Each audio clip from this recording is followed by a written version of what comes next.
설마 네가 지원자니? 아니요. 저희 어머니를 대신해서 참석했습니다.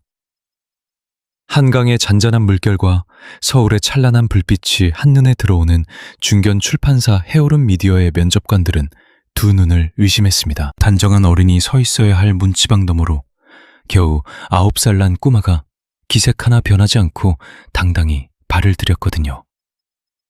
바늘 찔러도 피 한 방울 안 나올 것 같던 여성 회장의 손끝이 허공에서 굳어버린 건 바로 그 찰나였습니다. 이 꼬마의 정체는 뭘까요? 어쩌다 인생이 걸린 이 무거운 자리에 단홀로 서게 된 것일까요? 본격적인 이야기에 앞서 구독과 좋아요 부탁드리며 어느 곳에서 이 이야기를 함께하고 계신지 댓글로 남겨주시면 감사하겠습니다. 여러분의 일상에 따뜻한 빛이 스며들기를 기원합니다. 한강이 내려다 보이는 마천루 6층에는 탄탄한 입지를 다진 해오른 미디어가 자리 잡고 있었습니다. 복도 가득 고소한 원두 냄새가 맴도는 가운데 서류 뭉치를 품에 안은 사원들의 발걸음이 무척이나 바삐 움직였습니다. 그날은 평소와 달랐습니다. 바로 새내기 에디터를 뽑는 마지막 관문이 열리는 날이었으니까요. 이곳은 30년이라는 긴 세월을 버텨낸 뼈대 있는 기업입니다. 특히 아이들을 위한 동화나 그림책 분야에서는 손꼽히는 명가였죠. 해마다 지원자가 몰려 경쟁률이 50대 1을 훌쩍 뛰어넘을 만큼 업계 안팎에서 명성이 자자했습니다. 그 무거운 공기의 중심인 한가운데 자리에는 65의 수장 서영이 버티고 있었습니다. 까만 수트 차림에 알이 굵은 진주 귀고리, 올백으로 빗어넘긴 머리칼과 꾸밈없는 맨 손톱까지. 하지만 그 거친 손끝에서 뿜어져 나오는 포스는 타의 추종을 불허했습니다. 30년이 넘는 세월 동안 회사를 반석 위에 올려놓은 개척자만의 범접 못할 기운이 공간을 장악하고 있었거든요. 그녀는 이력서를 매섭게 넘겨보며 손가락 사이로 만년필을 굴렸습니다. 안경테 너머로 번뜩이는 시선이 종이 위를 파고들었죠. 그녀의 좌우로는 채용 책임자와 출판 총괄 국장이 나란히 배석해 있었습니다. 임원들조차 허리를 꼿꼿하게 편 채 회장의 심기를 살피기 바빴습니다. 어느덧 벽시계의 바늘이 정각 10시를 향했죠. 채용 책임자가 마른 침을 삼키며 보고했습니다. 대표님, 1번 대기자 입장시키겠습니다. 서영의 짧은 긍정과 함께 확인한 서류상의 인물은 36의 이정아. 과거 도서관에서 책을 바르던 여성이었습니다. 7년 동안 유아 전용 도서관에서 근무했던 이력을 살려 동화책 기획 보조 자리에 문을 두드린 참이었죠. 이윽고 무거운 회의실 철문 너머로 조심스러운 두드림이 울려 퍼졌습니다. 하지만 틈새를 비집고 나타난 형체는 말끔한 차림의 성인이 아니었습니다. 제 몸집만한 가방을 짊어진 어린아이였죠. 얇은 여름 밑도리에 낡은 데님을 걸친 소년이 덜렁 무대 중앙에 섰습니다. 기껏해야 9살 남짓한 애뜬 얼굴이었어요. 장내의 모든 동공이 일제히 소년을 향해 확정되었습니다. 기겁한 채용 책임자가 자리를 박차고 일어섰죠. 얘야, 여기는 어른들 시험 보는 곳이란다. 엄마 아빠는 어쩌고 온자니? 그러나 꼬마는 당황하는 기색조차 없었습니다. 도리어 차분한 태도로 배꼽손을 하고는 허리를 90도로 굽혀 깎듯이 예의를 갖추는 게 아니겠습니까? 처음 뵙겠습니다. 제 이름은 김민지입니다. 어머니가 이쪽으로 오시던 길에 다치셨어요. 부득이하게 제가 대리로 출석했습니다. 음성에는 한치의 흔들림도 묻어나지 않았습니다. 처음 보는 어른 4명의 압도적인 시선 앞에서도 9살 꼬맹이는 발음 하나 뭉개지 않았죠. 또래 같으면 겁먹고 눈물부터 터뜨렸을 텐데 이 소년이 뿜어내는 공기는 어딘가 묘하게 달랐습니다. 쥐고 있던 펜을 탁 소리나게 내려놓은 서영이 천천히 돋보기를 벗으며 아이를 직시했습니다. 미간을 좁힌 채 소년의 정수리부터 발끝까지 찬찬히 뜯어보았죠. 해진 가방과 주름진 옷가지를 확인한 그녀의 인매가 삐딱하게 굳어졌습니다. 대리 출석한다고 합격시켜주는 곳이 아니란다. 얼음장처럼 시린 목소리가 공간을 갈랐습니다. 그럼에도 소녀는 어깨 한번 움츠리지 않았습니다. 대래 가방을 열어 낡은 종이봉투 하나를 끄집어냈죠. 저도 압니다. 하지만 어머니께서 이것만은 반드시 전달해달라고 부탁하셨거든요. 받으세요. 아이의 작은 손이 허공을 갈랐습니다. 고사리 같은 두 손으로 정성껏 받쳤지만 서영은 손을 뻗지 않은 채 서늘한 시선만 내리꽂을 뿐이었죠. 팽팽한 정적이 간돌던 찰나 문이 벌컥 열리며 62살의 보안실장 경태가 헐레벌떡 뛰어들어왔습니다. 굵은 땀방울을 뚝뚝 흘리는 그는 회사가 처음 세워지던 그 척박한 시절부터 해오른의 문턱을 지켜온 터줏대감이었습니다. 30년 전 단칸방 수준의 허름한 사무소에서 서영이 첫 삽을 뜰 때부터 고락을 함께해온 산지민이었죠. 사내에서 유일무이하게 서영과 말을 놓고 지내는 사이이기도 했습니다. 그가 회장 곁으로 바짝 다가가 귓속말을 속삭였습니다. 서영아, 방금 1층 로비로 무전이 왔다. 이 꼬마 애미가 응급실로 실려갔단다. 길 건너다 차에 치였다는구만. 순식간에 실내에 정막이 내려앉았습니다. 얼음 조각 같던 서영의 두 눈이 속절없이 흔들렸습니다. 지금 그게 무슨 소리야? 반면 소녀는 여전히 봉투를 내민 채 미동도 없었습니다. 그 앳된 뺨에는 어떤 감정의 동요도 스쳐 지나가지 않았습니다. 피부치가 사경을 헤맨다는데 눈물 한 방울 없이 목석처럼 버티고 선 꼴이 섬뜩할 정도로 기이했으니까요. 참다 못한 서영이 입술을 뗐습니다. 너 어머니 쓰러지신 거 알고도 온 거니? 네, 119 구급대원분이 알려주셨습니다. 그런데 어째서 응급실로 달려가지 않고 여기로 빠진 게냐? 강철 같던 소년의 어깨가 그제야 흠칫 떨렸습니다. 캄캄하던 눈동자에 파문이 있는 듯 하더니 이내 앙담은 입술을 열고 묵직한 진심을 뱉어냈습니다. 어머니의 간절한 당부였어요.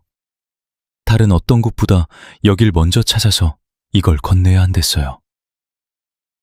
앳된 음성은 기이할 만큼 차분했지만 서영의 예리한 눈길은 낡은 종이봉투를 움켜쥔 창백한 손끝에 머물렀습니다. 가녀린 손등 위로 퍼렇게 선 핏대들, 바스라질 듯 봉투를 거머쥔 절박함의 흔적이었죠.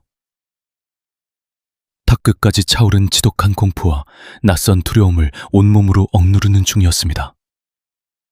고작 9회를 산 꼬마가 피부치의 끔찍한 비부 앞에서도 눈물을 삼키려 입술을 깨물다니요. 서영의 서늘했던 동공이 찰나의 파동을 일으켰습니다. 얼음장 같던 그녀의 가면이 미세하게 균열을 일으킬 즈음 곁에 있던 경태가 넌지시 입을 열었죠. 보호자가 올 무렵까지 아래층에서 데리고 있겠다며 나섰지만 서영은 묵묵부답이었습니다.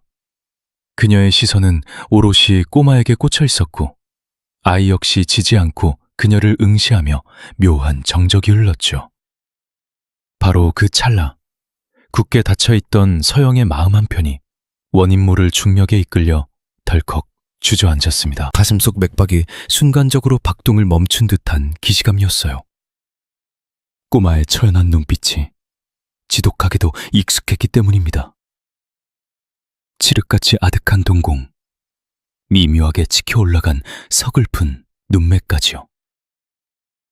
상대를 직시할 때면 아주 살짝 고개를 꺾는 저 특유의 습관. 기억의 파편을 뒤져봐도 떠오르진 않았지만 뼛속 깊이 각인된 시선이었습니다. 서영은 황급히 시선을 거두고는 스멀거리는 불길한 예감을 쫓아내듯 손사래를 쳤습니다. 얼른 밖으로 데리고 나가라는 축겐령에 경태의 이끌림을 받은 아이는 그 알 수 없는 봉투를 소중히 품은 채 당을 빠져나갔죠. 무거운 철문이 닫히기 직전 슬쩍 뒤를 돌아본 꼬마의 처연한 시선이 다시 한번 서영의 망막에 얽혀들었습니다. 이내 둔탁한 파열음과 함께 문이 닫히자 인사팀장이 헛기침을 하며 이 당혹스러운 소동을 수습하려 들었어요.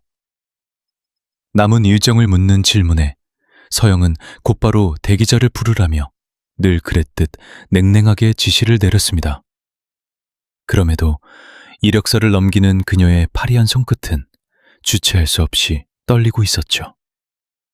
그렇게 숨막히는 평가는 재개되었습니다. 기계적으로 문답을 주고받고 무심히 기록을 남기는 모습은 겉보기엔 완벽하게 평소와 같은 철의 여인이었습니다. 허나 그녀의 뇌리에는 그 기이했던 꼬마의 눈동자가 유령처럼 맴돌고 있었죠. 분명 언젠가 마주했던 짙은 그림자. 도대체 어느 시간의 늪에서 누굴 보았던 걸까? 꼬리에 꼬리를 무는 의문들을 서영은 억지로 짓눌렀습니다. 그저 흔해 빠진 착각일 뿐이라며 스스로를 세뇌하던 그녀는 모든 일정이 끝난 뒤 승강기 홀에 이르러서야 발걸음을 멈칫했습니다. 1층 현관이 훤히 내려다 보이는 투명한 창 너머 푹신한 의자에 타무치듯 앉아있는 자그마한 어깨가 눈에 들어온 탓이었죠. 그 곁에는 보호자처럼 경태가 묵묵히 자리를 지키고 서 있었습니다. 아슬아한 뒷모습에 잠시 시선을 빼앗겼던 서영은 이내 매정하게 몸을 돌려 닫히는 승강기 안으로 몸을 숨겼습니다. 이 어리석은 여인은 꿈에도 몰랐던 겁니다. 방금 자신을 스쳐간 그 작은 존재가 15년 전 땅거미 밑에 안매장했던 피트성이 상처를 파헤칠 운명이라는 것을요. 꼬마가 피 맺힌 손으로 사수하던 하얀 종이봉투의 끔찍한 진실조차도 말입니다. 방 안은 목을 조르는 듯한 짙은 침묵만이 유령처럼 떠돌았어요. 피도 눈물도 없다 정평이 난 그녀의 비수가 꼬마를 겨냥했지만 놀랍게도 민재라는 이름의 이 아이는 결코 물러서지 않았습니다. 되려 심연처럼 맑고 투명한 눈망울을 치켜트며 서영의 영혼을 꿰뚫어 보듯 맞섰죠. 마치 이 숨막히는 대치가 태어날 때부터 예견된 숙명인 양 꼬마는 바위처럼 요지부동이었고 신경이 곤두선 서영은 펜대만 신경질적으로 두드렸습니다. 탁! 일정한 파동으로 울려 퍼지는 마찰음이 주변 사람들의 요동치는 맥박 소리와 엉켜 공간을 잠식해 들어갔죠. 또래 녀석들이라면 진작에 사색이 되어 어머니 품을 찾으며 발버둥을 치고도 남았을 살벌한 공기였건만 유독 민재만큼은 달랐고 그 지나친 차분함이 서영의 억눌린 무언가를 불쾌하게 후벼파고 있었습니다. 도대체 이 불길한 꼬마를 어떤 수로 치워버려야 할 뒤탈이 없을까? 그녀의 머릿속이 복잡하게 얽혀들기 시작했죠. 무작정 길바닥으로 몰아내기엔 아이가 뿜어내는 정체불명의 오라가 찝찝했고 그렇다고 보듬기엔 여긴 무자비한 사막 같은 직장이었으니까. 그 찰나 서영이의 창백한 손가락이 홀린 듯 책상 구석에 방치된 시험용 활자더미로 스르르 미끄러졌습니다. 갓 들어온 직원들을 시험에 들게 할 요량으로 꾸려둔 제법 난해하고 복잡한 글귀들이었죠. 그녀는 턱 끝으로 서류를 가리키며 매섭게 내뱉었습니다. 더듬거리지 않고 글은 읽어낼 줄 알겠니? 그렇다면 어디 한번 소리내어 읊어보렴. 네가 이 공간에 머물 자격이 있는지 없는지 이 종이 쪼가리로 판가름을 내주마. 기막힌 조사에 곁에 있던 직원이 경악하며 그녀를 바라보았죠. 이사님, 이제 겨우 9회를 산 핏덩이에게 이건 가혹합니다. 항변이 이어졌지만 그녀는 단호한 손짓으로 말문을 막아버렸어요. 철저하고 교활한 노림수였습니다. 생전 처음 볼 까다로운 어휘들을 꼬마가 소화할 리 만무했고 그 참담한 실패를 빌미삼아 쫓아낼 속셈이었죠. 하지만 민재는 주눅드는 기색조차 없이 뚜벅뚜벅 사선의 중앙으로 걸음을 옮겼습니다. 여린 두 손이 거대한 활자더미를 감싸 쥐던 순간 종이 끝에 닿은 반듯하고 정갈한 손톱 끝이 묘한 울림을 주었죠. 무거운 정막이 공간을 집어삼켰고 소녀는 서둘러 입을 떼는 대신 활자의 바다를 고요히 유영하기 시작했습니다. 그 경이로운 자태는 마치 문장 속에 숨겨진 오랜 영혼들과 나지막이 인사를 주고받는 의식과도 같았습니다. 이윽고 소년의 작은 입술이 달싹였습니다. 어느 깊은 밤 유성 하나가 지붕에 내려앉았어요. 예상외로 낮게 깔린 무척이나 침착한 음성이었죠. 묘한 기류가 흘렀습니다. 단순하게 활자를 뱉어내는 수준이 아니었거든요. 유성이 추락할 땐 경쾌한 리듬을 탔으며 적막한 밤을 묘사할 땐 음색을 한층 무겁게 짓눌렀습니다. 심사위원들의 얼굴에 경악이 서리기 시작했습니다. 이건 평범한 글 읽기가 아니었으니까요. 허공에 한 폭의 수채화를 그려내듯 펄떡이는 생동감이 느껴졌습니다. 꼿꼿하던 서영마저 팔을 꼰 채 의자에 깊숙이 파묻혔고 그녀의 입가를 맴돌던 냉소는 흔적도 없이 증발했습니다. 헌데 감정선이 폭발해야 할 그게 절정 부근이었습니다. 소년의 낭독이 뚝 끊겼고 정적이 감돌자 인사팀장이 쯧쯧 혀를 찼죠. 어린애가 소화하기엔 난해한 어휘였던 모양입니다. 그러나 소년의 얼굴엔 당황한 기색이 없었습니다. 들에 의아하다는 듯 고개를 까딱일 뿐이었죠. 그러곤 펜을 쥔 서영과 눈을 맞추며 머뭇거리다 말문을 열었습니다. 저기 할머니, 회장님, 이 대목 말인데요. 이토록 서둘러 넘어가면 안 될 듯해요. 순간 그녀의 미간이 매섭게 찌푸려졌습니다. 비극적인 상황이잖아요. 유성이 벗을 남겨두고 떠나가니 마치 멎어버린 바람 마냥 아주 느릿하게 읊어야 슬픔이 묻어날 것 같거든요. 찰나의 순간 서영의 뇌리에서 예리한 파편이 박살나는 듯한 굉음이 울렸습니다. 시공간이 얼어붙은 듯했죠. 철렁 가슴이 주저앉으며 지독하게 서늘한 소름이 전신을 휩쓸었습니다. 단단히 움켜쥐고 있던 만년필마저 허무하게 책상 위로 굴러떨어졌습니다. 새카만 먹물이 중요한 서류를 엉망으로 붉혔으나 그녀는 수습할 엄두조차 내지 못한 채 얼어붙고 말았죠. 방금 그 어투와 단어 선택은 결코 생면부지의 꼬마에게서 튀어나올 법한 문장이 아니었으니까요. 15년 전 해오름 미디어의 구석진 교정실에 막 학사모를 벗은 아들 도윤이 대본을 다듬으며 내뱉었던 음성과 소름 끼치도록 일치했습니다. 어머니, 이 구절은 쉼표 따위가 없더라도 반드시 한 템포 죽여야 합니다. 비애라는 건 빠르기가 아니라 침묵의 여백에서 피어나니까요. 멎어버린 바람마냥 아주 느릿하게 어머니 봉인했다고 믿었던 죽은 아들의 메아리가 환영처럼 귓가를 어지럽혔습니다. 종이의 빈틈을 만지작거리던 도윤의 오랜 습관, 심지어 그 오묘한 표정마저 눈앞의 소년과 완벽히 오버랩되었죠. 피가 맺히도록 입술을 짓씹었습니다. 말도 안 돼. 그저 끔찍한 우연의 일치일 뿐이야. 비슷한 뉘앙스를 풍기는 인간은 널렸잖아. 그녀는 덜덜 떨리는 두 손을 필사적으로 책상 밑에 숨겼습니다. 그럼에도 초점을 잃은 눈동자만큼은 사시나무처럼 요동치고 있었죠. 초라한 행색에 까치집을 한 이 자그마한 소년이 돌연 집어삼킬 듯한 쓰나미가 되어 그녀의 숨통을 조여왔습니다. 쩍쩍 갈라지는 목구멍으로 억지 침을 삼켰습니다. 너 정체가 뭐지? 감히 내 아이를 흉내내는 넌 대체 누구냐고. 가슴 속에선 화라산 같은 울분이 끓었으나 끝내 입 밖으로 내지르지 못했습니다. 그저 잡아먹을 듯 소년을 음시할 따름이었고 아이는 상황을 파악 못한 채 나뒹구는 펜만 쳐다보고 있었죠. 먹물이 스며드는 서류를 사이에 두고 기괴한 정막이 내려앉았습니다. 압박 면접 따위의 분위기가 아니었습니다. 30년간 다져온 얼음 여왕의 견고한 성벽에 쩍 하고 금이 가버린 순간이었죠. 요동치는 내면을 들키지 않으려 그녀는 한층 서리빨 같은 음성을 짜냈습니다. 누가 알려주었지? 그런 식으로 연기하라고 대체 누구한테 배운 거야? 비수 같은 죽음에 장내의 온도가 급격히 곤두박질 쳤습니다.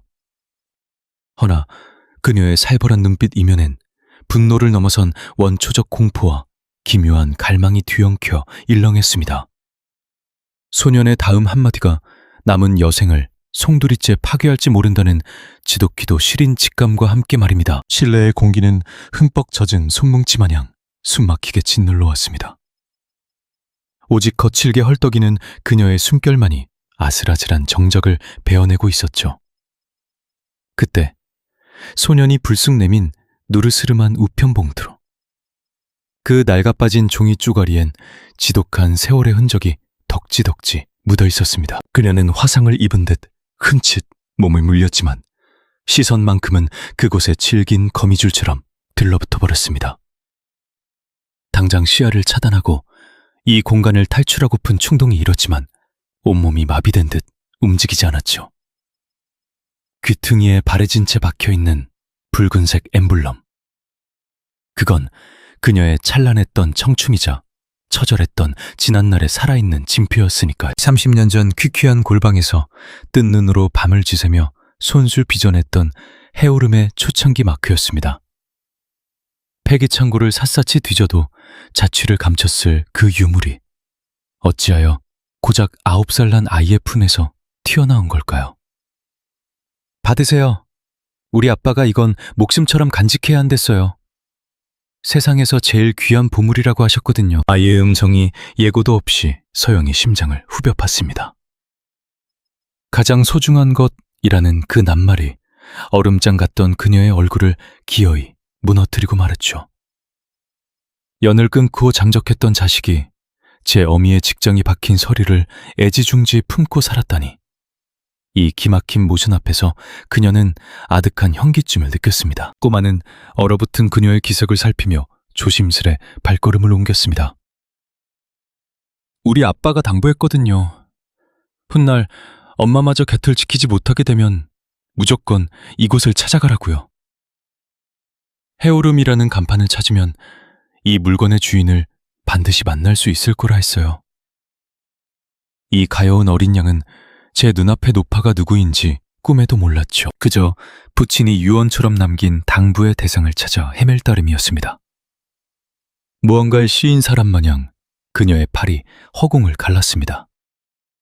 보안 책임자가 제지할 틈조차 주지 않은 채 미세하게 경련하는 그녀의 지문이 기어코 낡은 종이 끝자락에 닿고야 말았습니다. 거칠게 마모된 표면의 느낌. 그리고 피부를 타고 넘어오는 서늘하고도 버거운 무게감. 찰나의 순간 무려 15해 동안 봉인되어 있던 과거의 파편들이 본물 터지듯 그녀의 뇌리를 강타했습니다. 엄마, 전 이제 제 영혼이 담긴 문장을 지을 겁니다. 엄마의 꼭두각시 같은 윤문가 인생은 이걸로 끝이에요. 가슴에 대못을 받고 뒤도 돌아보지 않던 핏줄이었습니다. 출판계 쪽으로는 고개도 돌리지 않겠다며 악을 쓰고 도망쳤던 자식이었죠. 하물며 이 기괴한 우편물의 정체는 과연 무엇이란 말입니까? 사시나무 떨듯 요동치는 두 손으로 그녀는 물건을 넘겨받았습니다. 누런 겉면에는 사무치게 익숙한 필적이 수놓아져 있었죠. 받느니 해오름 미디어 출판팀. 잉크 찌꺼기가 번진 자국마저도 완벽히 그녀의 아들 도윤이 남긴 궤적이었습니다. 덜미를 잡힌 듯 가슴이 쿵 하고 떨어졌습니다.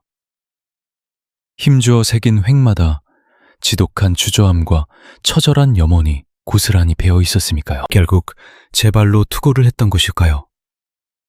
그것도 아니면 끝내 자신감을 잃고 어두운 방구석에 묻어두기만 했던 것일까요? 어느 가정이든 늙은 어미가 맨정신으로 마주하기엔 너무도 참혹한 사실이었습니다. 대표님, 옥체에 이상은 없으신지요? 임원이 눈치를 보며 말을 건넸으나 그네는 꿀먹은 벙어리가 되었습니다. 불타는 쇳덩이가 식도를 틀어막은 듯한 통증 때문이었죠. 그녀는 자신도 모르게 종이자락을 움켜쥐었습니다. 바스락거리는 파여름이 단말마처럼 적막한 공간을 찢어 놓았습니다. 어린 소녀는 짐작조차 못하고 있었죠. 고사리 손으로 건넨 저 해진서리 뭉텅이가 백발 노인의 심장을 갈기갈기 찢어놓고 있다는 잔혹한 현실을요. 꼬마는 그저 호랑이 같던 어르신이 제 심부름을 받아주었다는 것에 한시름 놓으며 남몰래 안도의 한숨을 쉬었습니다. 바깥 어른들이 그러던데 이곳이 서적을 엮어내는 공장이라면서요. 우리 아빠의 활자들도 번듯한 양장본이 될 자격이 있나요? 티 없이 맑은 그 호기심이 날카로운 칼날이 되어 날아들었습니다. 그녀는 천천히 시선을 올려 핏줄을 마주 보았습니다. 투명한 그 유리알 같은 눈망울 너머로 사무치면서도 억지로 지워내려 발버둥쳤던 제 분신의 잔영이 일렁이고 있었죠. 도윤아, 넌 무슨 끔찍한 연유로 이 무거운 짐을 핏덩이에게 떠넘긴 게냐? 내 그늘을 벗어나 평생 웃고 살겠다 호언장담하지 않았니? 헌데 어찌하여 여태 내 곁에 서성이고만 있었던 거란 말이냐? 저주인지 애착인지 분간조차 안 가는 경랑이 내면을 사정없이 뒤집어 놓았습니다. 그럼에도 그녀는 눈물을 삼켰습니다. 어미로서 아직 오열할 권리조차 얻지 못했다며 스스로를 옥죄었기 때문입니다. 그녀는 피가 맺히도록 아랫입술을 물어뜯으며 입구를 봉인한 매듭에 손을 댔습니다. 지독한 수정증 탓에 연거푸 끈을 놓치고 말았죠. 금방이라도 쓰러질 듯한 그 처절한 사투에 주변의 부하들마저 기척을 쥐었습니다. 오랜 시름 끝에 마침내 밀봉된 틈이 열렸습니다. 그 깊숙한 곳에는 두툼하게 쌓인 원고 다발이 잠들어 있었죠. 맨 앞장을 장식한 활자가 그녀의 시야를 간파했습니다. 유성이 깃드는 처마.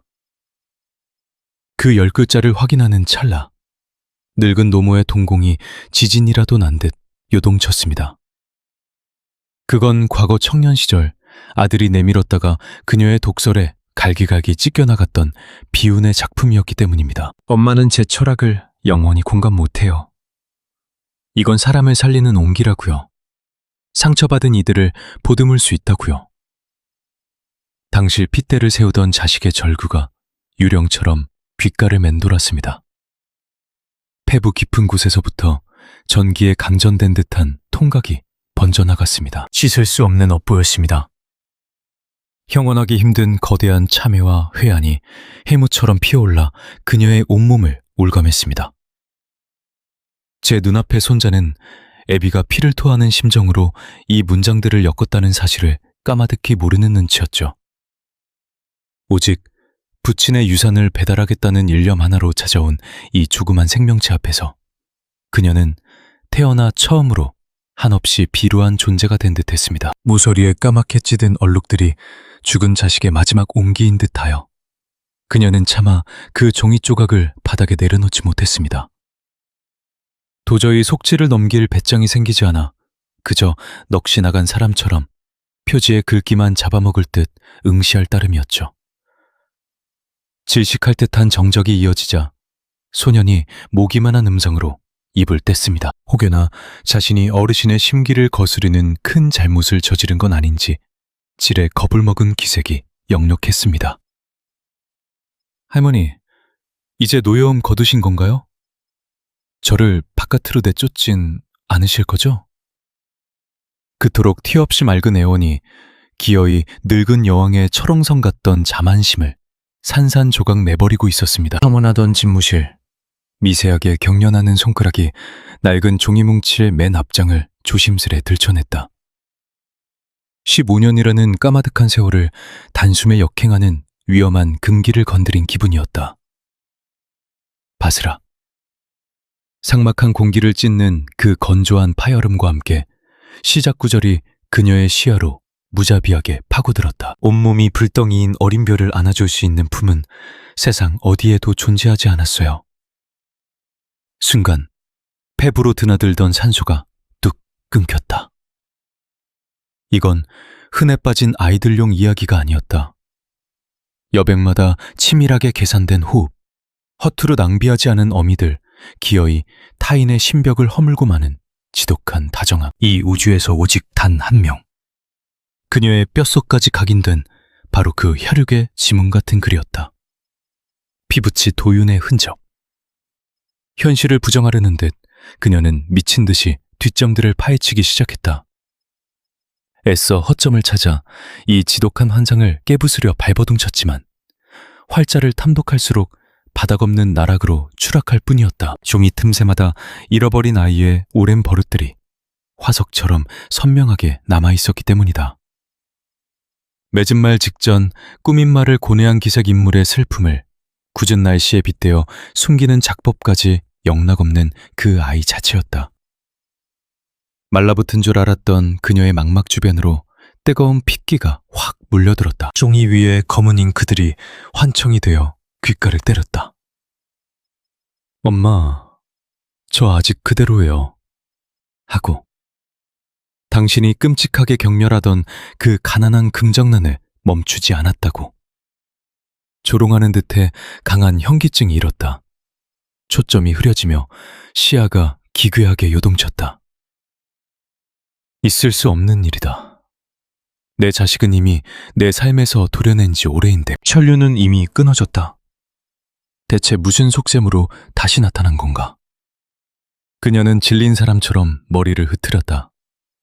과거의 망령에 잡아먹히면 안 된다며 얼음처럼 차가운 이성을 유지하려 혀를 깨물며 버텼다. 이 글의 존재를 수용하는 순간 15년간 방패막이 삼았던 지독한 증오의 철옹성이 허무하게 바스라질 테니까.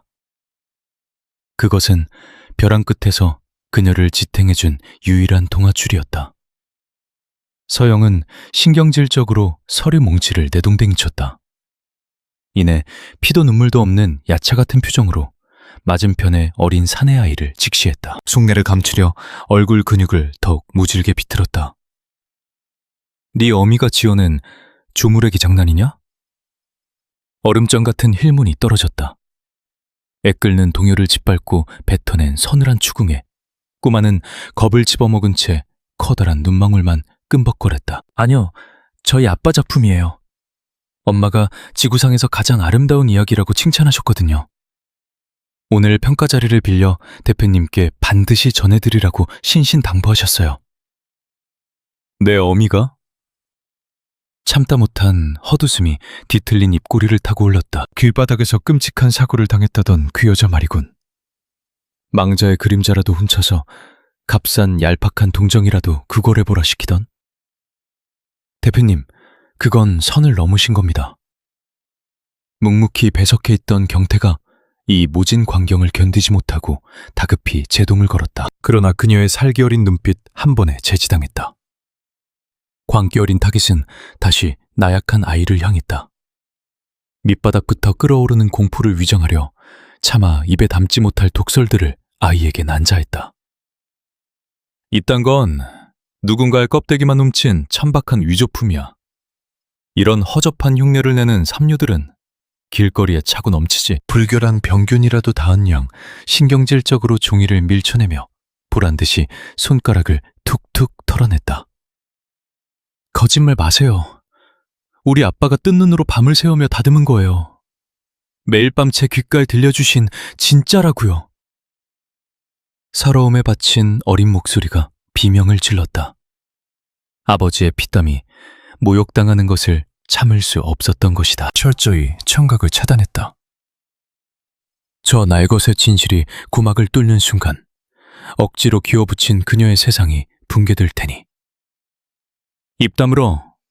여긴 어린애가 침몰될 놀이터가 아니다. 그녀는 의자를 거칠게 밀치며 일어섰다. 단 1초라도 이 질식할 듯한 공기 속에 더 머물렀다간 그 자리에서 심장이 멎을 것만 같았다. 보안팀 불러서 당장 끌어내. 저 쓰레기 같은 종이들도 치워버려. 이딴 쓰레기 같은 수준 미달은 취급 안 해. 수준 미달. 그 네 글자는 오래전 연을 끊던 그날 자식의 심장 한가운데 꽂아 넣었던 끔찍한 저주였다. 수십 년 만에 제 입으로 토해낸 그 칼날은 부메란이 되어 그녀 자신의 영혼을 무참히 도륙하고 있었다. 기어코 아이의 커다란 눈망울에서 굵은 물방울이 터져나왔다. 숨죽인 오열이 여린 뺨을 적시며 턱끝으로 추락했다. 그 참혹한 슬픔을 억지로 짓밟으며 그녀는 도망치듯 시선을 유리창 너머로 돌려버렸다. 짙푸른 한강 앞바다가 그녀를 비웃듯 유독 서늘하고 잔인하게 은빛으로 부서지고 있었다. 명치 끝이 뜯겨나갈 듯 욱신거렸다. 외면하려 발악할수록 종이에서 전해진 핏줄의 미열이 피부에 지독한 화상 자국을 새기고 있었다. 이 기막힌 조우가 결코 운명의 장난이 아님을 그녀의 영혼은 진작에 눈치채고 있었다. 끝내 굴복할 수는 없었다. 그 진실을 마주하는 찰나 친자식을 사지로 내몬 괴물 같은 어미라는 죄악을 평생 짊어져야만 했기에 진실을 외면하는 것만이 유일한 동아줄이라고 서영은 스스로를 속이며 떨리는 마음을 달래려 애썼습니다. 당장 눈앞에서 치워버리라고 했잖아! 악에 바친 여자의 외침은 누군가를 향한 벼락 같은 화풀이라기보다 처절한 단말마처럼 회의실을 울렸습니다. 사시나무 떨듯 굳어버린 꼬마는 경비원의 커다란 손에 이끌려 뒷걸음치듯 그 차가운 공간에서 쫓겨났죠. 무거운 철문이 닫히는 찰나 아이의 깊고 먹먹한 눈동자는 증오 대신 알 수 없는 연민을 담고 여자를 향해 있었습니다. 둔탁한 파열음과 함께 마침내 홀로 남겨지자 그녀는 무너져 내리듯 가쁜 숨을 몰아쉬며 바닥으로 주저앉고 말았습니다.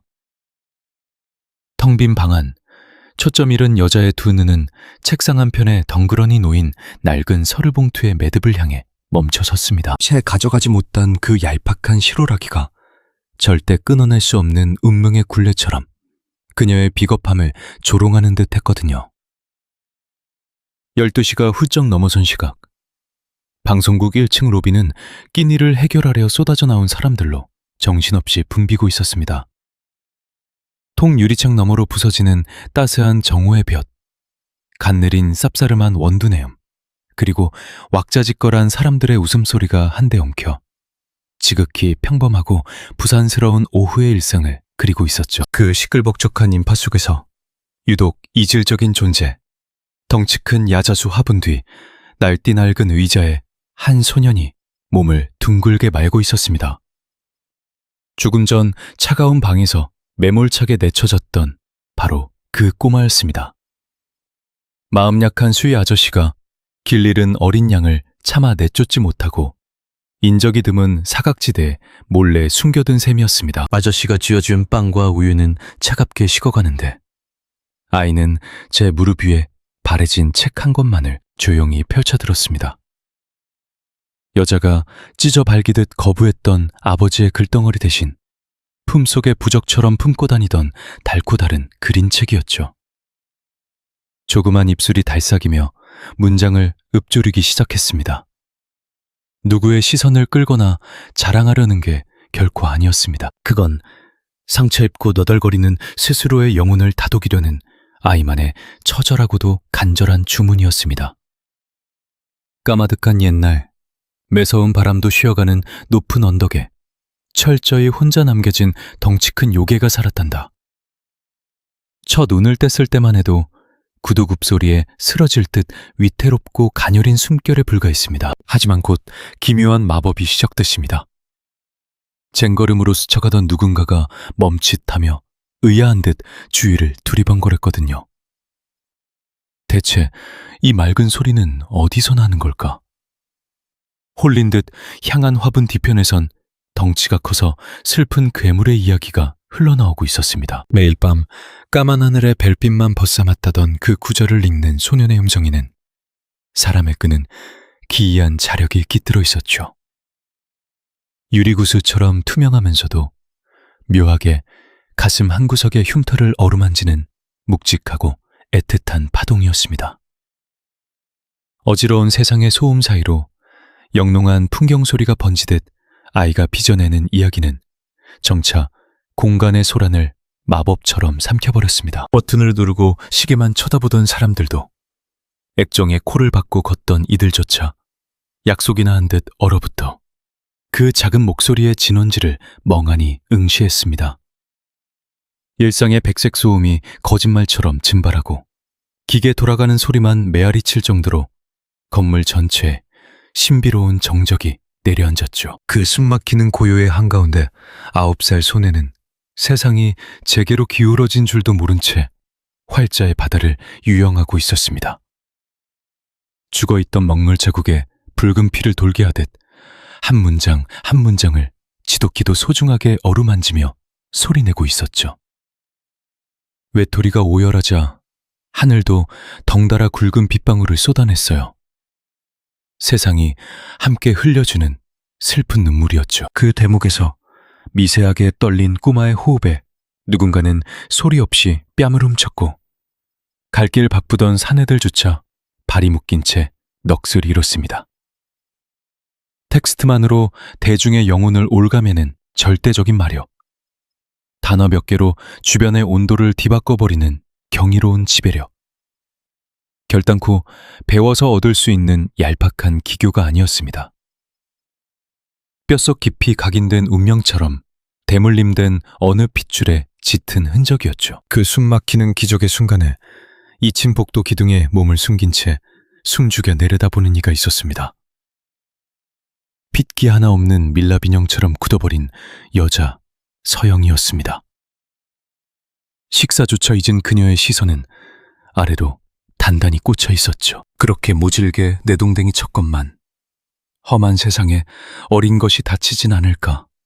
끊어질 듯 이어지는 천륜의 끈이 그녀를 붙잡았던 겁니다. 하지만 발 아래서 벌어지는 믿기 힘든 광경은 여자의 심장을 벼락처럼 내리치며 산산조각 냈습니다. 군중의 한가운데서 이야기를 통제하는 저 작은 어깨 위로 15년 전 아스라이 사라진 도윤의 환영이 완벽하게 포개졌기 때문입니다. 찬란했던 캠퍼스의 낡은 소파나 벤치에서 그가 낭독을 시작할 때면 세상 모든 이가 마법에 걸린 듯 걸음을 멈추고 귀를 기울였으니까요. 타인의 닫힌 빗장을 여는 건 번지르르한 포장지가 아니야. 투박해도 피가 끓는 진심이지. 그게 내 아들 도윤이만의 축복이야. 하늘로 떠난 남편이 그토록 자랑스러워했던 아이의 찬란한 빛이 지금 저 버림받은 꼬마의 몸뚱이에 무섭도록 생생히 살아 숨쉬고 있었던 겁니다. 셔창살 같은 난간을 움켜쥔 여자의 소나기가 파르르 떨렸고 핏대가 선 관절은 부서질 듯 하얗게 짓눌렸습니다. 잃어버린 가족을 만난 벅찬 환희와 자신의 비겁함이 뒤섞여 참혹하게 밀려들었죠. 거짓이라 외쳐봤자 꼬마는 존재 그 자체로 진실을 토해내고 있었습니다.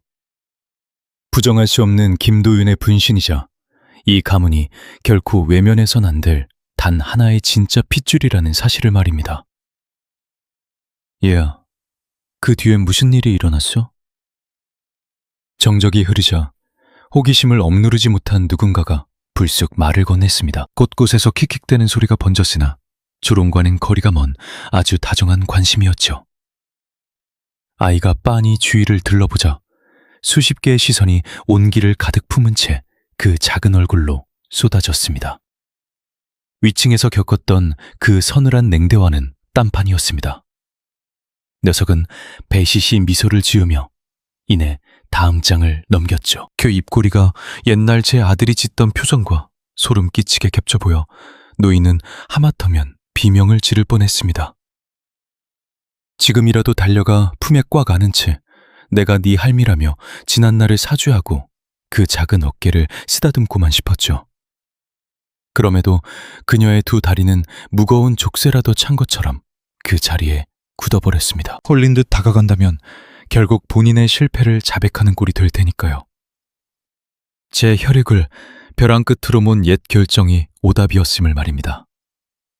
피도 눈물도 없는 그녀에게 그런 무모한 짓을 저지를 배짱 따윈 없었습니다. 30년 세월을 무결점으로 군림해온 철의 여인에게 뼈아픈 오점을 남기는 건 목숨을 내놓는 것보다 끔찍했거든요. 하늘이 나를 심판하려고 저 핏덩이를 보냈구나. 텅 빈 공간을 채우는 해맑은 낭독 소리가 그녀의 살갗을 찢는 채찍질처럼 파고들었습니다. 모두가 그 순수한 동화에 구원받고 있을 때 오직 이 오만한 늙은이만이 그 축복에서 철저히 배제되어 있었죠. 제 손으로 쌓아 올린 지독한 아집의 요새 속에 홀로 웅크려 있었기 때문입니다. 바로 그 순간 수화기를 붙들고 있던 남자가 사색이 되어 녀석 쪽으로 뛰어가는 광경이 눈에 들어왔습니다. 10중 8구 중환자실에서 다급한 호출이 떨어졌음이 틀림없었죠. 아이는 읽던 것을 챙겨 다급히 자리를 떴고 군중들은 짙은 아쉬움을 표하며 양옆으로 물러섰습니다. 조그만 정수리를 숙여 작별을 고한 녀석이 떠난 뒤에도 1층 홀에는 한참 동안 먹먹한 파정이 감돌았습니다. 제자리로 돌아가지 못한 구경꾼들은 335 짝을 지어 방금 전에 기묘한 감동을 나누느라 여념이 없었고요. 유리에 비친 그 애처로운 뒷모습이 시야에서 완전히 증발할 때까지 노인의 시선은 허공을 맴돌았습니다. 병든 애비의 간절한 소망을 이루지 못하고 돌아서는 그 어린 어깨가 감당해야 할 절망의 무게를 뼈저리게 알았으니까요. 간신히 몸뚱이를 틀었으나 꼭대기층으로 향해야 할 두 발은 마치 진흙탕에 빠진 듯 옴짝달싹하지 않았습니다. 명치 끝에 휑하게 베인 상처 사이로 살을 에이는 듯한 시린 바람이 끊임없이 새어들어왔죠. 이 지독한 공허함을 채울 유일한 해답을 뻔히 알면서도 그녀는 지독한 고집을 부리며 승강기를 잡아탔습니다. 그러나 이 어리석은 노파는 꿈에도 몰랐을 겁니다. 진실로부터 뒷걸음질 칠수록 얄궂은 장난 같은 인연의 사슬이 그녀의 숨통을 더 옥죄어 오고 있었다는 사실을 말이죠. 은빛 문짝에 반사된 늙고 초라한 눈시울에는 이미 주체할 수 없는 눈물이 축축하게 배어나와 있었습니다. 칠흑 같은 정막이 내려앉은 집무실. 휘황찬란한 한강 불빛조차 그녀의 등 뒤로 차갑게 밀려나 있었죠. 넓은 데스크 한가운데엔 정체불명의 서리철이 덩그러니 놓여 있었습니다. 손주가 쥐어주려던 그 구겨진 편지와는 다른 것이었죠. 방금 전 수행원이 은밀하게 두고 간 의절한 핏줄의 진한 행적을 낱낱이 파헤친 내밀한 기록물이었습니다. 노인은 숨소리조차 죽인 채 그 누런 겉면을 뚫어질 듯 응시했습니다. 건드리면 당장이라도 터져버릴 끔찍한 늙언이라도 되는 양 손가락 하나 까딱하기 두려웠거든요. 지문은 얼음장처럼 차가웠고 맥박은 미친 듯이 요동쳤습니다. 이 종이장을 뜯어내는 순간 15년간 묻어든 원죄가 모조리 파헤쳐질 테니까요. 그럼에도 이 지독한 업보로부터 평생 도망칠 수는 없는 노릇이었습니다. 사시나무처럼 흔들리는 두 팔을 뻗어 마침내 진실의 귀퉁이를 움켜쥐었죠. 찌익하는 거친 마찰음이 고요한 방 안의 공기를 찢어발겼고 곧이어 구겨진 사진 몇 장과 활자들이 쏟아졌습니다. 첫 장을 넘긴 그녀의 두 눈이 미친 듯이 경련을 일으킨 건 문서 상단에 적힌 아들의 현 거처 때문이었습니다. 바로 이곳 한강변거리. 순간 산소가 완전히 차단된 것처럼 지독한 질식감이 목덜미를 휘감았습니다. 자신이 매일 군림하던 이 거대한 마천루에서 차를 타면 고작 20분밖에 안 걸리는 허름한 달동네였습니다. 바다 건너 타국으로 도망친 것도 이름 모를 첩첩산중으로 숨어버린 것도 아니었단 뜻입니다. 그녀가 수없이 오가던 그 빌딩숲 골목 거기에 제 핏줄이 바짝 엎드려 살고 있었던 겁니다. 눈이 멀어버린 것 같아 글자를 몇 번이나 다시 문질러 보았죠. 허나 검은 잉크가 품은 진실은 끔찍하게도 선명했습니다. 15년 전 문을 박차고 나선 그 녀석은 단 하루도 이 도시를 벗어난 적이 없었던 겁니다. 제 어미의 숨결이 닿는 엎어지면 코 닿을 곳에서 끼니를 때우고 자식을 품에 안은 채 악착같이 버텨왔던 겁니다. 메말라 비틀어진 입술 사이로 기괴한 실수가 터져나오기 시작했습니다. 고작 20분 거리에 처박혀 있으면서 15년간 목소리 한 번 안 들려줬단 말이냐. 발작 같던 웃음은 어느새 처절한 오열로 무너져 내렸습니다. 명치 깊은 곳에서 검붉은 피울음 같은 감정이 역류하기 시작했습니다. 그건 결단코 애틋한 향수 따위가 아니었죠. 가슴을 후벼 파는 절망이 밀려왔습니다. 그녀는 굳게 믿고 있었죠.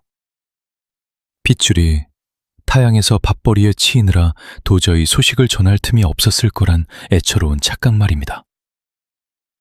제 앞가림을 할 만큼 번듯해지는 날, 환한 낯빛으로 어미 품을 다시 찾겠거니 홀로 사귀며 모진 세월을 버텨냈건만 마주한 진실은 참혹하기 그지없었죠. 피치 못할 사정이 아니었던 사실이 드러났습니다.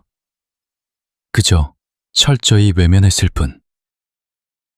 텔레비전 화면 속 어미의 궤적을 지켜보면서도 제 핏줄을 세상에 존재하지 않는 헛개비로 치부한 셈입니다. 쥐고 있던 조사서 위로 핏대가 붉어졌습니다. 일그러진 문서가 날카로운 파열음을 토해냈죠. 어미가 이토록 지무스러웠더냐. 숨이 멎는 찰나까지도 눈길 한번 주고 싶지 않을 만큼 이 어미가 소름 끼쳤단 말이냐. 차오르던 회한의 눈물마저 차갑게 증발해버렸습니다. 텅 빈 가슴엔 서리빨 같은 저기만이 자리 잡았죠. 이 지독한 단정이 어긋났을 거란 의심조차 그녀에겐 사치였습니다. 큼을 허락하지 않던 그녀의 삶에서 핏줄의 기나긴 침묵은 그 자체로 섬뜩한 절연의 통보였기 때문입니다. 떨리는 손끝으로 다음 페이지가 펼쳐졌습니다. 며느리가 된 도서관 직원 이정아의 내력. 그리고 비록 초라한 살림살이일지언정 온기 가득한 그들의 가족 스냅샷이 박혀 있었죠. 렌즈 너머의 아들은 티 없이 맑은 낯빛이었습니다. 어미의 품에선 단 한 번도 허락하지 않았던 너무나도 홀가분하고 충만한 환희의 얼굴 말입니다. 그 해맑음이 비수가 되어 꽂혔습니다. 날 버리고 너는 평온했더냐. 나아준이의 억장을 무너뜨리고 저리 누추한 곳에서 웃음꽃을 피우며 살았단 말이냐. 어미는 행여 무탈할까 뜬 눈으로 밤을 지새우며 약기운에 연명했거늘 넌 내 존재를 지워버린 채 네 식솔들과 낙원을 꾸리고 있었구나. 걷잡을 수 없는 착각의 늪이 그녀를 집어삼키기 시작했습니다. 프레임 속 눈부신 그들의 일상이 이 순간만큼은 지독한 모멸감으로 다가왔으니까요. 뼛속까지 시려오는 창담함에 온몸이 사시나무 떨듯 흔들렸습니다. 차라리 밑바닥 인생을 전전하며 처절하게 망가졌더라면 당장이라도 뛰쳐나가 품에 안았을 테죠. 철천지 원수라 매질하면서도 결국 핏줄이라는 이름으로 품었을 텐데 말입니다. 허나 피부치 하나 없이도 그의 세상은 너무도 완벽해 보였습니다. 어미라는 거대한 족쇄를 끊어내고서야 비로소 생기를 되찾은 듯한 그 모습. 그 잔혹한 광경이 그녀를 무참히 난도질했습니다. 자식의 궤적 안에서 자신은 완벽한 이방인이자 군더더기였음이 기어이 증명되어 버린 셈이었죠. 바로 그 찰나 서류더미 끄트머리에 처박혀 있던 손주의 누런 우편물이 시야를 파고들었습니다. 조금 전까지만 해도 애처로움을 자아내던 물건이었으나 이제는 아니었습니다. 모든 게 기만이고 연극이었어. 숨을 거둘 때쯤 되니 미련이 남았거나 홀로 남은 제 식구들 밥술이라도 챙겨주려 그치하게 손을 내민 게지. 제 목숨 붙어 있을 땐 그림자조차 감추더니 한 줌 제가 되어서야 어린 것을 방패막이 삼아 구걸을 해? 치졸하고 비열한 것. 핏물이 배어나도록 이새를 질끈 물었습니다. 혀끝으로 쇠붙이 같은 비린내가 맴돌았습니다. 1층에서 손주를 마주하고 잃었던 찰나의 애틋함과 아린 마음이 걷잡을 수 없는 참담한 모욕감으로 뒤바뀌는 건 한순간이었죠. 저 어린 것 역시 다를 바 없어 그놈이 남긴 씨앗일 뿐. 그 애비가 이 할미를 어찌 취급했는지 훤히 꿰뚫고서 저리 능청스레 기어들어온 거야. 그녀는 신경질적으로 호출기 버튼을 짓눌렀습니다. 패이듯 파고드는 손끝엔 섬뜩한 살기마저 서려 있었죠. 실장, 당장 내 방으로 들여보내세요.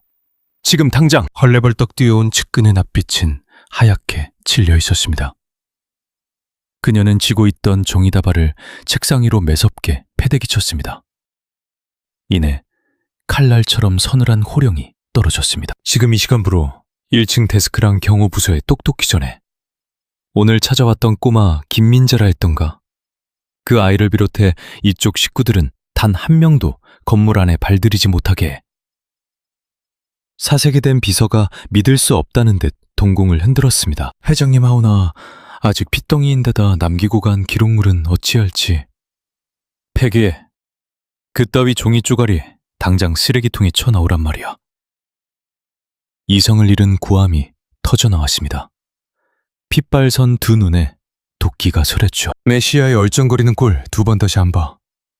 개미 새끼 한 마리도 얼씬 못하게 철저히 막아. 내 배 아파 낳은 자식은 15년 전에 진작 명줄이 끊어졌어. 오늘 온 불청객은 그저 불안당일 뿐이야. 명심해. 여부가 있겠습니까? 쫓기듯 빠져나간 문 뒤로 거대한 집무실엔 또다시 소름 돋는 정막이 내려앉았습니다. 가죽 소파 깊숙한 곳으로 쓰러지듯 몸을 뉘었습니다.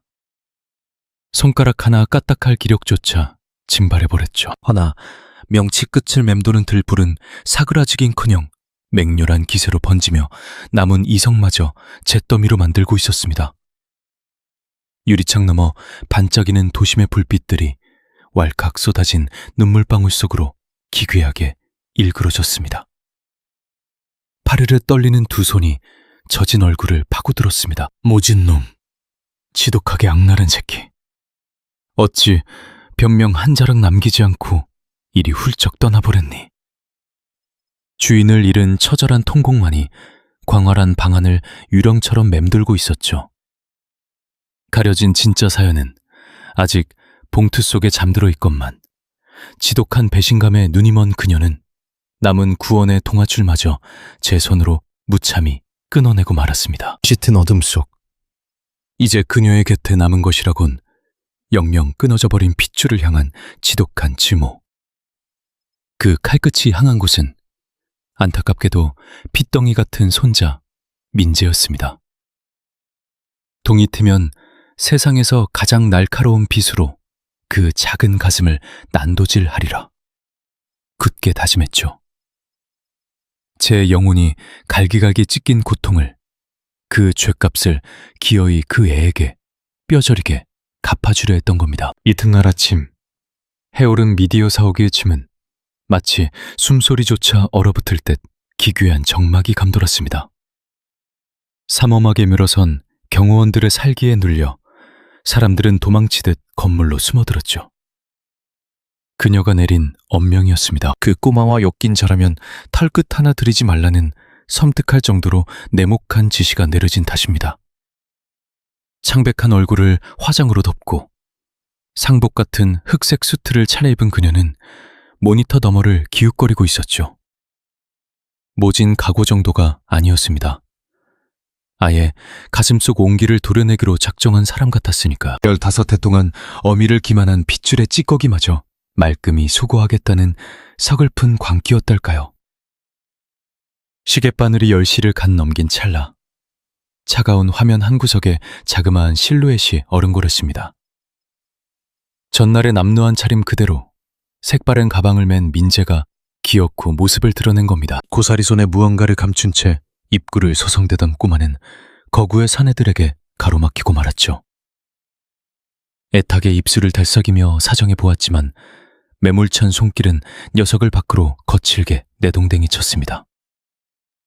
화면을 노려보던 여인의 입가에 서늘하고도 기괴한 미소가 번져나갔습니다. 꼴 좋다. 2번 다시 그림자도 비치지 마라. 허나 녀석의 고집은 상상 이상이었습니다.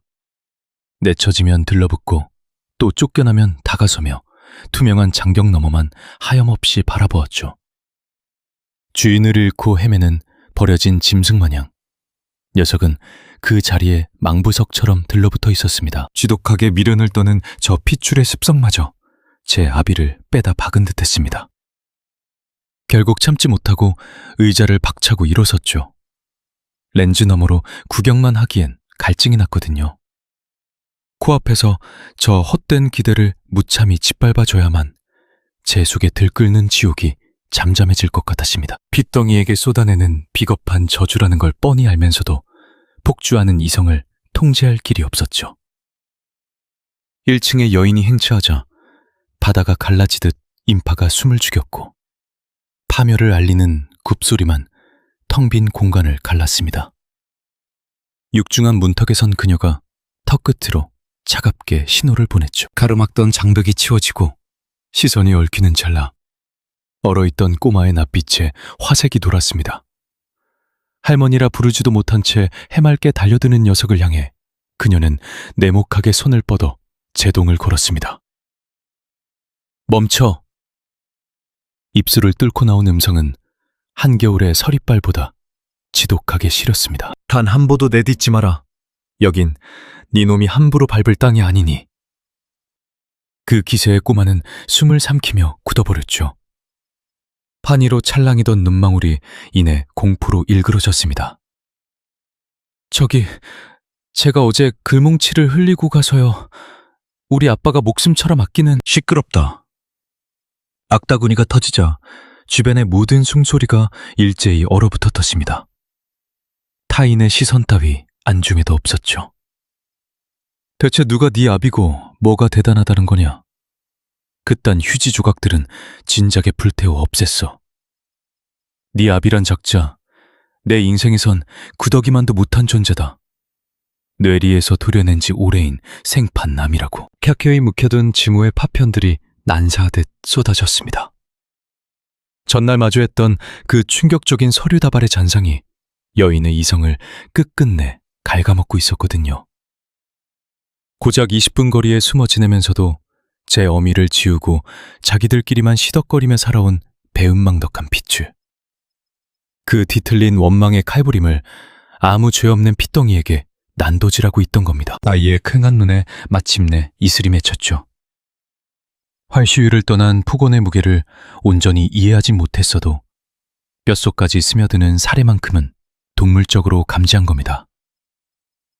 손에 쥔 건 또 뭐야? 또 그따위 종이 쪼가리냐? 꼴도 보기 싫으니 당장 찢어 발겨버려. 발작하듯 소리치며 아이의 품에 숨겨진 물건을 신경질적으로 후려쳤습니다. 허나 바닥에 뒹군 건 낡은 노트가 아니었죠. 온기를 머금은 캔 음료 하나와 삐뚤빼뚤 글씨가 적힌 종이 조각이었습니다. 벼락같이 화를 내던 어른의 노여움을 풀어주려 코 묻은 돈을 털어 마련한 꼬마만의 눈물겨운 조공이었던 겁니다. 찌그러진 캔을 행여나 부서질라 껴안으며 아이가 주춤거렸습니다. 제가 온 게 그렇게 싫으셨어요? 우리 아빠 흔적들이요? 그래, 소름 끼치도록 역겹다. 그러니 평생 내 시야에서 꺼져버려.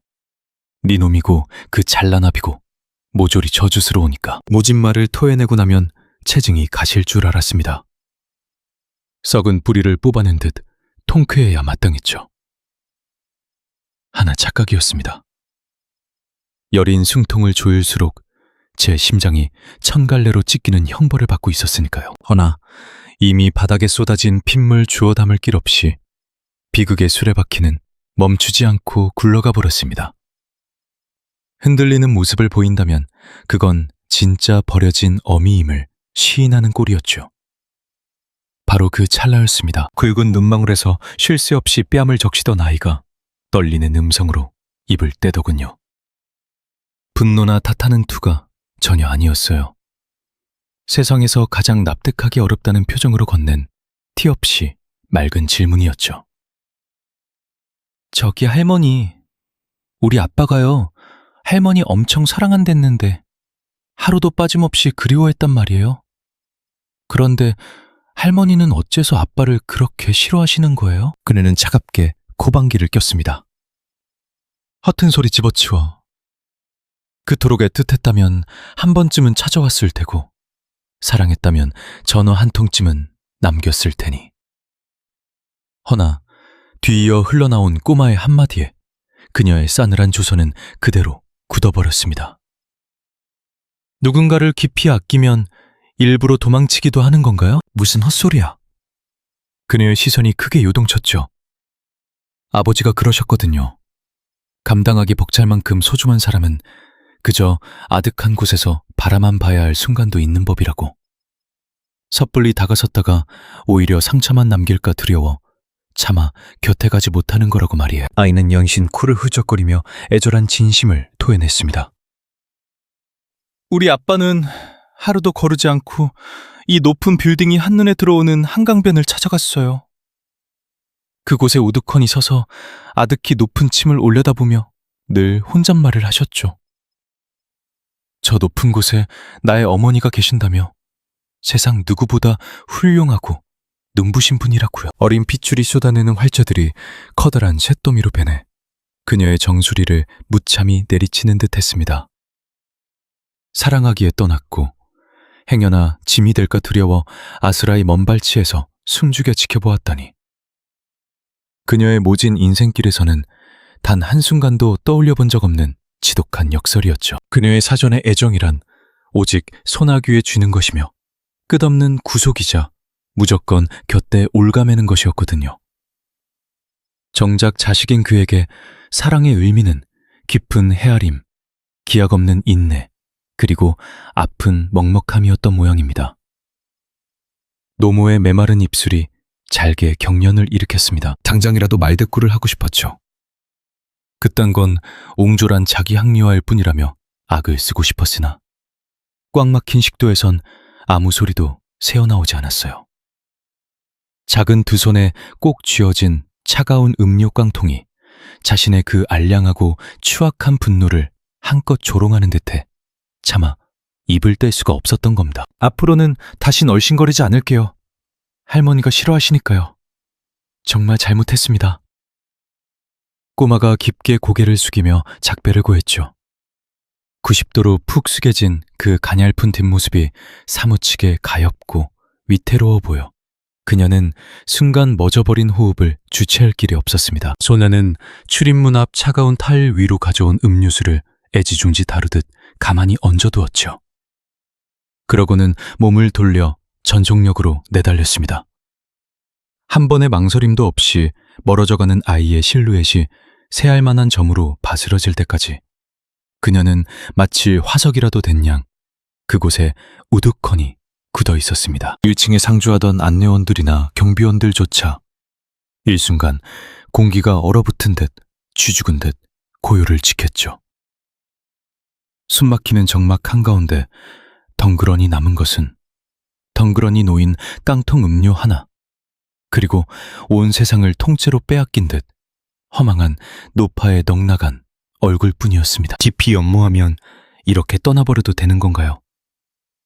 어린 핏줄이 던진 그 아린 물음이 지독한 이명처럼 귓가를 쉴 새 없이 파고들었습니다.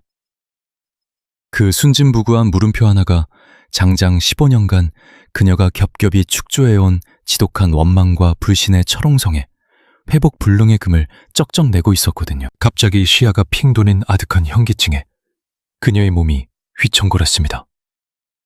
아니야, 이건 거짓말이야. 절대로 그럴 리가. 모두 그럴싸하게 포장한 변명에 불과해. 그 녀석이 나를 향해 그런 애틋한 감정을 품었을 턱이 없잖아. 그녀는 미친 듯이 고개를 저으며 현실을 밀어내려 안간힘을 썼습니다. 그러나 이미 심장 가장 밑바닥에서부터 와르르 붕괴되는 처참한 파열음이 메아리 치고 있었죠. 내 손으로 씻을 수 없는 거대한 패착을 두고 말았다는, 영영 주워 담을 수 없는 죄악을 빚어냈다는 오싹한 직감이 그녀의 두 발을 꽁꽁 올가매고 있었습니다. 사옥의 짙은 어둠이 무겁게 가라앉은 깊은 새벽. 인적이 완전히 끊긴 횡한 집무실 안에는 기계의 미세한 진동음만이 차량하게 울려 퍼지고 있었습니다. 그녀는 차마 저택으로 발걸음을 돌릴 수 없었어요. 정확히 말하자면 귀가를 포기한 겁니다. 그 썰렁하고 거대한 공간에 홀로 남겨진다는 사실이 유독 뼈가 시비도록 공포스럽게 다가왔거든요. 한낮에 층계참에서 마주했던 그 충격적인 사건하며 눈물 범벅으로 멀어지던 가여운 꼬마의 그림자, 그리고 그 자리에 버려지듯 남겨진 차가운 음료수 캔이 시신경에 지독하게 들러붙어 뜬 눈으로도 끔찍한 환각을 만들어내고 있었으니까. 그녀는 암흑에 잠긴 최고 경영자실의 푹신한 의자 위로 흡사 망자처럼 널브러져 있었습니다. 바로 그 순간 굳게 닫힌 문 너머로 둔탁한 타격음이 2번 울렸습니다. 이런 오밤중에 여길 찾을 인물이 있을 리 만무한데 그녀가 채 자세를 고쳐 앉기도 전 문틈 사이로 보안 책임자였던 오랜 지기가 불쑥 발을 들였습니다. 그의 거친 소나귀에는 마구 구겨진 쪽지 하나가 쥐어져 있었죠. 아직도 집구석에 안 가고 이 어둠 속에서 뭔 궁상이야. 사내가 쯧쯧 혀를 차며 실내 조명을 환하게 밝혔습니다. 예고 없이 쏟아진 강렬한 빛에 그녀는 반사적으로 미간을 팍 구겼습니다. 친구는 안색이 청백한 그녀를 가만히 훑어보더니 쥐고 온 낡은 종이 조각을 탁자 위로 무심하게 내던졌습니다. 낮에 왔던 그 어린애가 쥐어주고 간 거다. 그 말에 노파의 미간이 미세하게 떨렸죠. 절대 출입시키지 말라고 엄포를 놨거늘 이제 자네마저 내 지시를 우습게 보는 건가? 들여보내긴 누가 들여보냈다고 그래. 회사 입구 언저리에서 하도 맴돌길래 확 내쫓아버리려다 건네받은 것뿐이야. 사내의 음성에는 평상시와는 전혀 다른 날카로운 적대감이 묻어나고 있었습니다. 50년 지기 버시자 직속 상관인 그녀를 향한 묵직하고도 소리 없는 꾸짖음이었죠. 걔네 가족 내일부로 여길 영영 떠난다는 건 어미 병간호 때문에 수도권에 있는 대형 병원으로 터전을 옮겨야 한대. 이젠 제발 와달라고 애원해도 2번 다시 올 수 없는 핏줄이라고. 그 통보에 그녀의 심장이 바닥 끝까지 곤두박질 쳤습니다. 아, 이대로 영영 엇갈려버리는구나. 내 알량한 아집으로 끊어버린 그 가느다란 핏줄이 이제는 2번 다시 닿을 수 없는 곳으로 영영 사라져버리는구나. 아무렇지 않은 척 그녀는 애써 시선을 피했습니다. 떠나든 말든 내 알 바 아니야. 눈앞에서 당장 치워. 참 지독하시네. 그 대단하신 분이 어쩌다 이리 비겁해지셨습니까? 꼬마가 남긴 얄팍한 종이 한 장. 마주할 배짱도 없냐며 그는 차가운 뒷모습만 남긴 채 방을 나섰습니다. 묵직한 마찰음과 함께 문이 닫히고 숨막히는 고요만이 내려앉았죠. 책상 위에 구겨진 채 버려진 종이가 마치 숨을 쉬듯 그녀의 2 눈을 강렬하게 끌어당겼습니다. 연십장 끄트머리를 엉성하게 뜯어낸 볼품없는 쪽지. 하지만 그 가벼운 조각이 바위처럼 마음을 짓누르는 듯했죠. 머뭇거리던 그녀가 끝내 바들거리는 손끝을 가져갔습니다.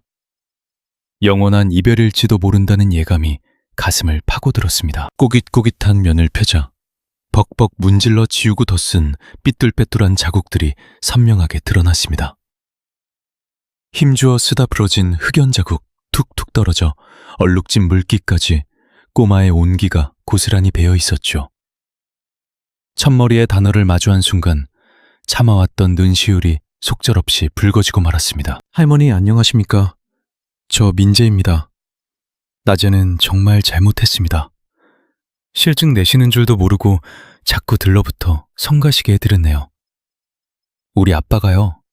할머니는 우주에서 으뜸으로 바쁘신 분이니 방해하면 안 된다고 당부하셨는데 제가 그만 어기고 말았습니다. 그녀는 꾹 아랫입술을 물었습니다. 삐뚤한 문장 속에는 티끌만한 분노나 서운함도 담겨있지 않았으니까요. 오로지 제 탓만 하는 맑은 마음결 뿐이었습니다. 저 내일 떠납니다. 엄마가 많이 아프셔서 큰 도시의 병원으로 가야 한대요. 그래서 당분간은 못 찾아뵐 것 같습니다. 얼굴 못 뵙고 가서 아쉽습니다. 그녀의 2 손이 덜덜 떨렸습니다. 종이를 움켜쥔 뼈마디가 창백하게 굳어버렸죠. 할머니, 예전에 우리 아빠가 들려주신 이야기가 있습니다. 우리 할머니는 한겨울 화목 난로 갔대요. 겉면이 팔팔 끓어 자칫 데일 수도 있지만 속마음은 세상 가장 온화하시다면서요? 그래서 아빤 할머니께서 불같이 성을 내셔도 조금도 두렵지 않으시답니다. 그게 전부 다 속정이 깊고 뜨거워 그런 걸 아셨습니다. 화목난로. 그 단어에 그녀는 헉하고 숨을 멈췄습니다. 그것은 15년 전 훌쩍 커버린 아들이 남몰래 수첩에 끄적여 두었던 바로 그 문장이었습니다. 어머니는 난로와 같다. 너무 뜨거워 손댈 순 없어도 떨어지면 실이다. 그 무렵엔 그저 자신을 밀어내는 가시돋친 원망인 줄만 알았죠. 허나 아들은 그 낡은 문장을 제 자식에게 이토록 예쁘게 포장해 들려주고 있었던 것입니다. 그저 온기가 넘치는 사람이라서 그렇다고. 내 핏줄은 단 한순간도 이 못난 어미를 미워한 적이 없었던 걸까요? 이토록 긴 시간 동안 홀로 어머니를 사무치게 그리며 자식 앞에서 축혀 세워온 것일까요? 굳게 닫혀있던 그녀의 음오리진 철옹성이 일순간 산산조각나며 무너져 내렸습니다. 끄트머리에는 고사리 손으로 혼신을 다해 꾹꾹 눌러쓴 흔적이 보였습니다. 저를 싫어하셔도 전 할머니가 참 좋습니다. 우리 아빠가 끔찍이 아끼는 분이시니까 저 역시 사랑합니다. 아프지 마셔요. 김민재 드림. 그리고 툭 억눌렀던 회한의 눈물이 터져나와 낡은 종이 위를 거칠게 적셨습니다. 사랑합니다. 할머니가 좋습니다. 평생토록 단 한 번도 상상조차 못했던 핏줄의 말띠 맑은 고백이었습니다. 동틀역 거지 바리디 맑은 고백이었습니다. 동틀역 거지 발석에 취급하며 모질게 쫓아냈던 꼬마가 남긴 끝인사가 사랑이라는 단어를 떠니 짐승의 괴성 같은 통곡이 터져나왔습니다. 그것은 처절한 회한. 온몸에 살갗이 벗겨지는 듯한 끔찍한 자책이었습니다. 내가 대체 무슨 미친 짓을 저지른 거지? 핏덩이에게 무슨 악행을? 그녀는 구겨진 종이를 부여안고 바닥에 엎어졌습니다. 핏줄에 애달픈 진심에 눈 감고 애꿎은 꼬마의 온기마저 무참히 부셔버린 지독한 오만함이 서슬퍼런 비수가 되어 그녀의 명치를 잔인하게 난도질했습니다. 어느덧 밖에는 굵은 비가 쏟아졌습니다. 창문을 두드리는 파여름이 마치 서럽게 오는 꼬마의 목소리 같았죠. 그녀는 날이 밝도록 그 짧은 글귀를 수백 번 곱씹어 삼켰습니다.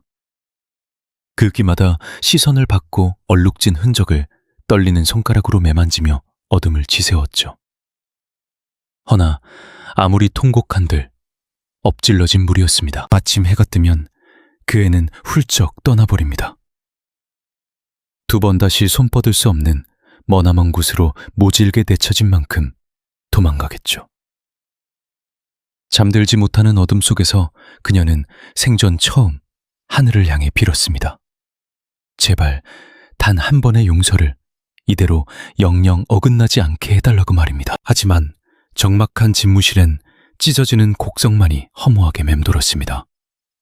그토록 뒤늦게 당도한 애끓는 마음이 늙은 어미의 칠흑 같은 밤을 잿더미로 만들고 있었죠. 폭우가 멎은 이튿날 아침, 바닷가의 풍경은 언제 그랬냐는 듯 눈부시게 청창했습니다. 그러나 그녀의 가심석은 여태껏 미친 듯이 요동치는 성난 파도 한복판이었습니다. 흐트러진 매무새를 가다듬을 틈도 없이 그녀는 미친 듯이 차 문을 열어젖히고 시동을 걸었습니다. 늘 뒷자리에 기대 결제판이나 넘기던 그녀였지만 당장 귀신이라도 쫓아오는 듯 미친 듯이 가속 페달을 지식이고 있었습니다. 소나귀에 꽉 쥔 메모지 속 쓰러져가는 다세대 주택. 오직 그 목적지 하나만 머릿속에 맴돌았죠. 정지 신호가 켜질 때마다 운전대를 쾅쾅 내리치는 그녀의 속은 이미 새까맣게 타들어가고 있었습니다. 제발 한 발만 늦지 않게 해달라고 빌며 달린 20분 남짓한 뱃길이 마치 지옥행 급행열차처럼 아득하게만 다가왔습니다. 목적지에 차를 패대기 치듯 세운 그녀는 문짝을 박차고 나갔으나 매정하게도 지하방의 철문은 이미 굳게 닫힌 틴 뒤였죠. 나딘군은 종량제 봉투를 흰 뒤였죠. 나딘군은 종량제 봉투와 횡한 편지 한만이 이 공간의 거주자가 방금 증발해버렸다는 사실을 조롱하듯 속삭였습니다. 그 자리에 망부석처럼 얼어붙은 그녀 곁으로 삐걱 소리와 함께 이웃집 여자가 고개를 내미더군요. 이 댁 식구들 어찌 됐소?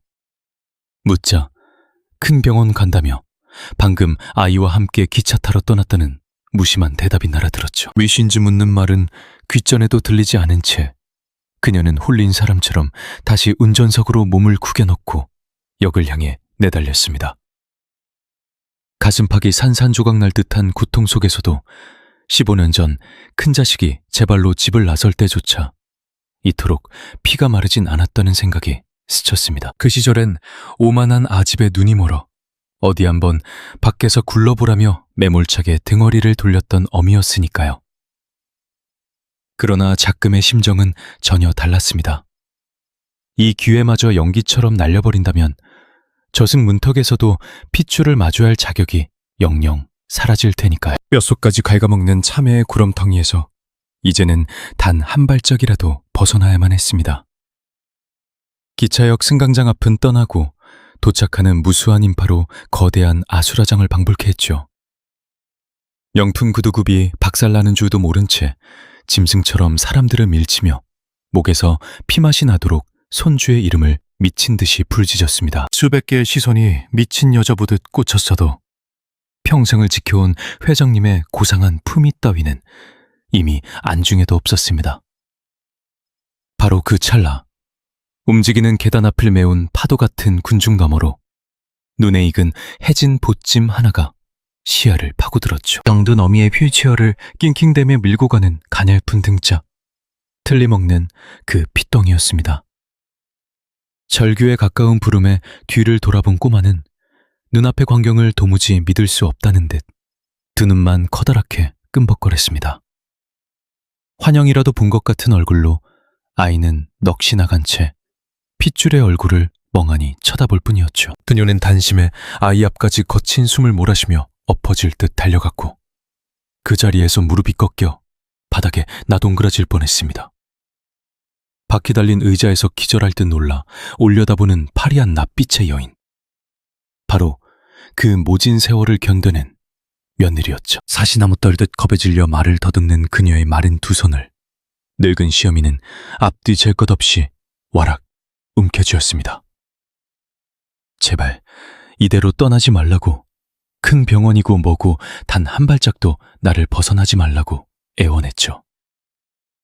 굳게 잠겨있던 눈물샘이 터져버리며 염치 없게도 너무 늦게 찾아와 뼈저리게 후회한다는 회한의 통곡이 쏟아져 나왔습니다. 수많은 구경꾼의 수군거림 한가운데서 천하를 호령하던 노인은 기어코 찬바닥에 넙죽 엎드려 두 사람에게 백배 사주를 올렸습니다.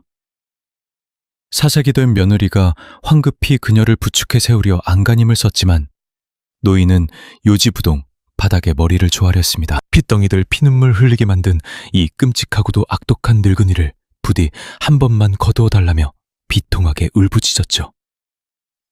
제 배 아파 낳은 자식 앞세우고도 모자라 남은 혈육들마저 지옥 구덩이에 방치했던 짐승만도 못한 죄업을 어찌 씻으리까.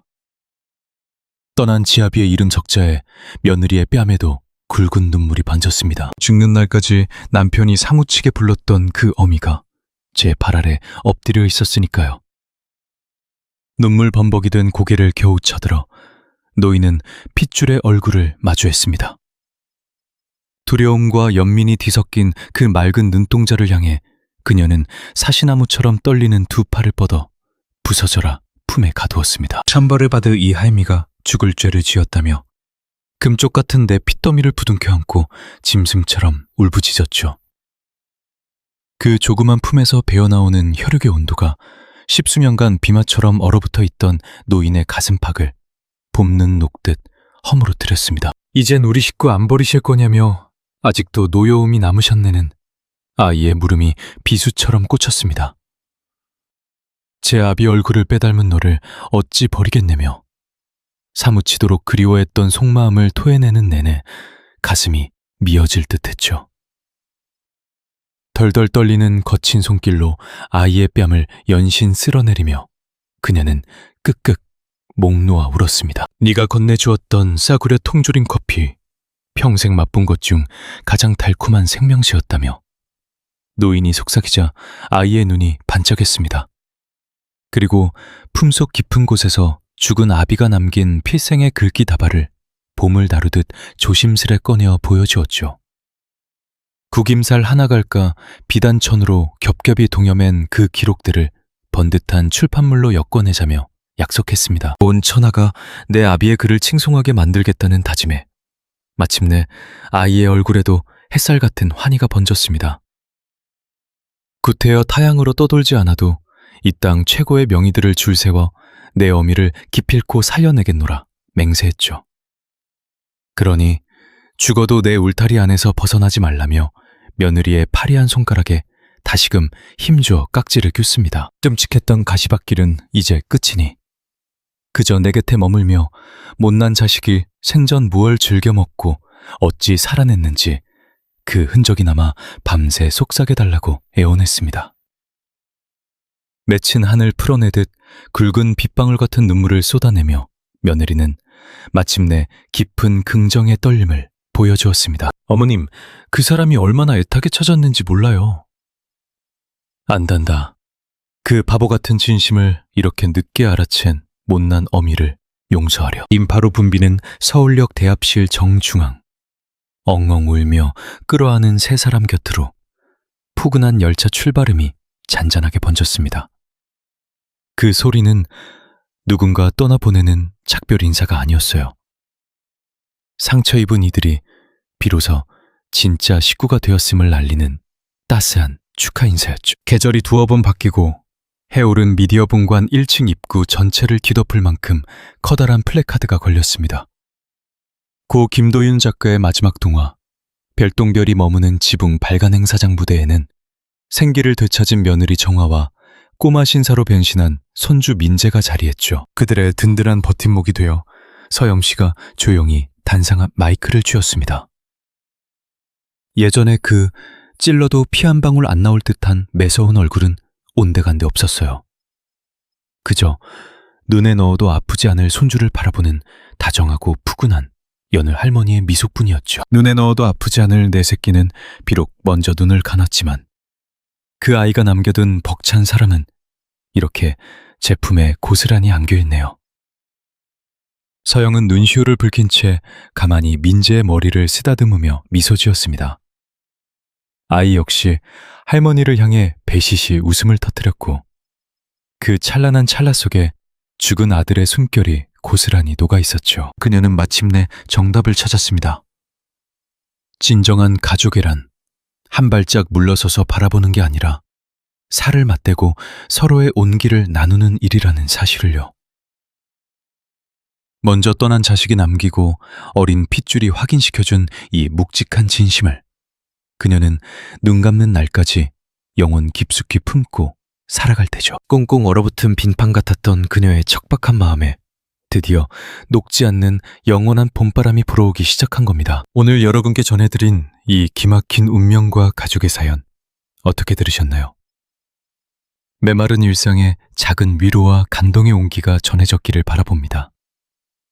저희가 준비한 사연에 마음이 동하셨다면 잊지 말고 구독과 좋아요를 살포시 눌러주세요. 시청자분들이 남겨주시는 따스한 발자취가 다음 사연을 엮어내는 엄청난 원동력이 된답니다. 언제나 무탈하시고 진심으로 고맙습니다.